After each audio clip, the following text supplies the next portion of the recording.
Welcome back, everyone, and if you're new here, welcome. I'm Dark Hour 717, and this is the week's news and review, where we're going to go over all the happenings around the verse and wrap it up into one neat, semi-tiny little package for you. And a lot has definitely happened this week between the IAE announcement and a bit of disparaging news that's related to that, as well as the Atmo Esports Hurston Hurtlocker, and of course, all our normal news. We're going to cover it all. Before I get into it though, if you enjoy these updates, make sure to help me out and hit that like and subscribe button. It really helps get the videos out to more people. And for those that have already subscribed, thank you very much. I greatly appreciate it. Also, stick around to see how you can enter to win a Crusader E1 Spirit by hanging out till the end of the video. So as we patiently await the arrival of patch 3.18, we are all well aware that patch 3.17.4 has been added to accommodate the upcoming Intergalactic Aerospace Expo. This, of course, is CIG's biggest yearly event with all the flyable ships on display, as well as being free to rent, as well as an accompanying free fly event for new players and a referral bonus usually. This event was officially announced with a short video on the RSI website with an overview of New Babbage, which really appears to be the home of IAE this year. We also get to see the CEO of Drake Interplanetary, and Arden will be present, and as the announcement states, this is set to be the biggest Whitley's Guide IAE special yet, with claims of surprises and announcements not to be missed, as well as views at all the manufacturers. There has been surprises typically at IAE, whether it be straight to flyables or new concepts. What the video does show is a look at the Corsair, which will be making its debut at the IAE this year, as well as the Vulture. Slated for 3.18, it looks like we'll at least get to see it on the showroom floor, though not flyable. We also get a short glimpse at a silhouette of something unrecognizable with what appears to be a pair of mid-ship VTOL engines lowering into what I believe is the showroom. With two small wings off the back of it, I really cannot tell what this is, and it does not match up with anything that we have in game or in concept currently. So could this be something new that's a straight to flyable? Very possibly. It could also be a red herring, much like what we saw when they showcased the Hercules series in the IAE promotional video, but then it never appeared in the actual show. After that, we also see a high-speed shot of an Anvil Pisces decked out in a red and white paint with what could possibly be emergency lights on top. So is this possibly a new medical variant of the little shuttlecraft? And if so, what does this mean for the capabilities in relation to the Cuddy Red? Time will tell, and we have less than 3 weeks, as the date announced was the 18th of November for the start of the event, and I could not be more excited. The schedule was also posted as well, with Drake Interplanetary opening up the event on the 18th, followed by Origin Jumpworks on the 19th, Aegis on the 20th, Apoa, Asperia, Gaddick, and Banu on the 21st, Anvil Aerospace on the 22nd, Argo, Greycat, Krieger, and Consolidated Outland on the 23rd, Crusader and Tumbril on the 24th, Misk on the 25th, and RSI on the 26th. Now this is going to be followed by a few days of the finale as well as the Best in Show, and with the Best in Show we also get the weapons and armor displays, and that's going to be on the 27th. The finale itself is actually going to cover the time frame between the 28th and the 30th when all the ships become rentable again, and you can take them out and try them out. The Best in Show will be where we see the Best in Show paints be displayed and handed out, but also the same day as the weapons and armor, which is a favorite of mine as it allows you to see the vast array of purchasable weapons in one location and grab what you need as well as armor. But as a note, remember whatever you do obtain from here will only stay until the wipe of 3.18.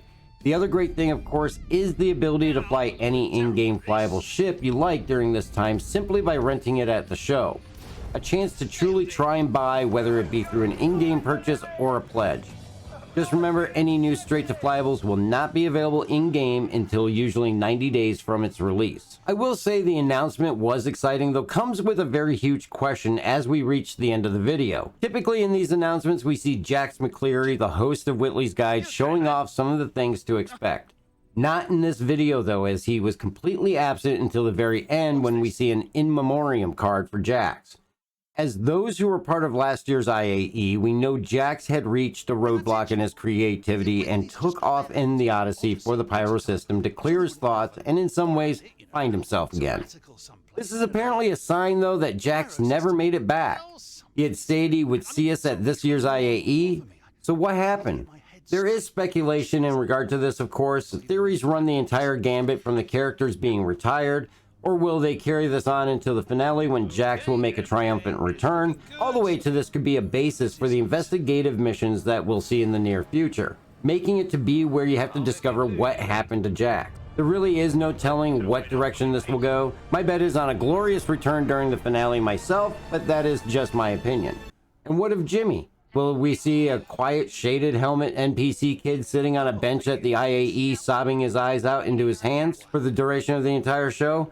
This would actually be hilarious to see, but doubtful. Whatever way it plays out, I really am hopeful that this is not the end of Jax and his hijinks, as he is a staple of IAE and Star Citizen universe that I can say there is no one I know that does not enjoy the character or his content. This week we also got to see the 2952 Atmos Esports Hurston Hurtlocker, and this played out through the 4 events on Magda on Saturday the 29th. As Atmo Esports really is the go-to for Star Citizen community events, the Hurtlocker is one that involves ground vehicles battling it out as well as combatants on foot. The categories ranging over a civilian and military category with single players and 2-man teams in each. The org did have an opportunity to participate this year, and it was an amazing time, as Atmo Esports events usually are. Myself and Flex 4218 were entered into all 4 battles along with 22 other competitors. I will be doing a video covering the experience. You can actually catch the entire event over on Atmo Esports Twitch channel, and a link will be in the description to that. But I would like to congratulate all the winners, with the civilian solo category being won by Mega Ohms, the civilian duo category was won by Timoriz, and the military single won by Atlas, and of course the military duo was won by Blasphemous and Southern Belle from Hell. Congratulations guys, you all fought hard and it was a wonderful event and we had a blast participating. The competition, as always, was well ran, and I would always recommend that anyone that gets the opportunity to enter one of Atmo Esports events to do so.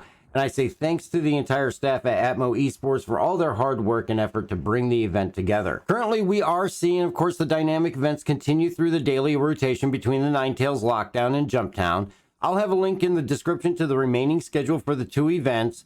For those that have not participated in the events, there are some really good tutorials at that link. One by Morphologist on completing Jumptown, and one by Carolinger on completing the Ninetales Lockdown that I definitely recommend checking out. After that, we got into the usual weekly items, starting with Tuesday's Galactopedia update, which is a release of a number of different articles. This month, we see a spotlight on the Hades system with a full-length article and several short articles, along with other articles on the Brana system, the Cathcart system, political figures, and of course the mole mining vessel. For those that are into the lore and are enthusiasts, I will have a link in the description for that as well. This brings us to Wednesday's roadmap roundup that has been on hiatus since CitizenCon, and in this update we see an announcement of more testing with Evocati and 318, hopefully later in this week, followed by the release view update with the Grey Cat STV being added. New Rivers and Stanton also was listed for setting up bio-specific rule sets around bodies of water and placing additional rivers on both Microtech and Hurston. The Sand Cave archetype we saw in the Inside Star Citizen a while ago is being listed as having the caves added to Stanton, and the new changes for security post-Korea are listed in the release view, as well as the new missions on Orison utilizing the Siege dynamic event platforms. I'll be honest, these new missions are ones that I'm very excited for and should be a lot of fun. Thursday, we got to see the latest Inside Star Citizen with Further Underground, where we met John Griffiths from the EU Sandbox Team 2 and learned more about the new underground facilities. He takes us through the planning and designing phases and explains how they determine the estimated time to completion, at which point you can sense his nervousness, as he says he may need to reshoot the clip, and Jared rolls in and just asks at what point does SIG just ignore all the estimates. This brings us back to Jared on the soundstage in the new building, and he takes us into an update on the Gen 12 renderer with Sylvan in the next generation. Sylvan goes into what is Gen 12 and what does it do. He also explains the end goal is to use Vulcan, which will be a major improvement over the current system. Sylvan then goes in and informs us that nearly everything has now been made ready for Gen 12, and he goes on to show us Orison with a comparison between Legacy and Gen 12 rendering. It's definitely a very technically informative episode, and of course an interesting watch. And this brings us to Star Citizen Live for the week, and this week we get Mission Commission. We see Elliot and Max join Jared from the mission feature team. They get into discussing the new investigative missions that were a part of the panel at CitizenCon. They then discuss the reason and thoughts that went into the investigative missions, as well as the fact that these are not originally designed to be a new occupation within the verse, but to offer additional mission styles for players to experience. They also touch base on other mission types and changes, including the new security post-Korea changes, as well as the new Klesher missions. We actually see a playthrough of a go-no-go on the Rudo escape, and this really looks fun. Will require you to find a chip that Rudo needs, and if successful, it will clear your crime stat.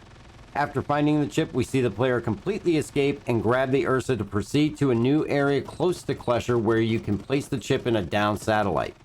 With guns present in the Ursa now, in order to take out the guards at the satellite, once completed, you are actually free, and the guard's cutlass is left behind for you to make your exit, being crime stat free.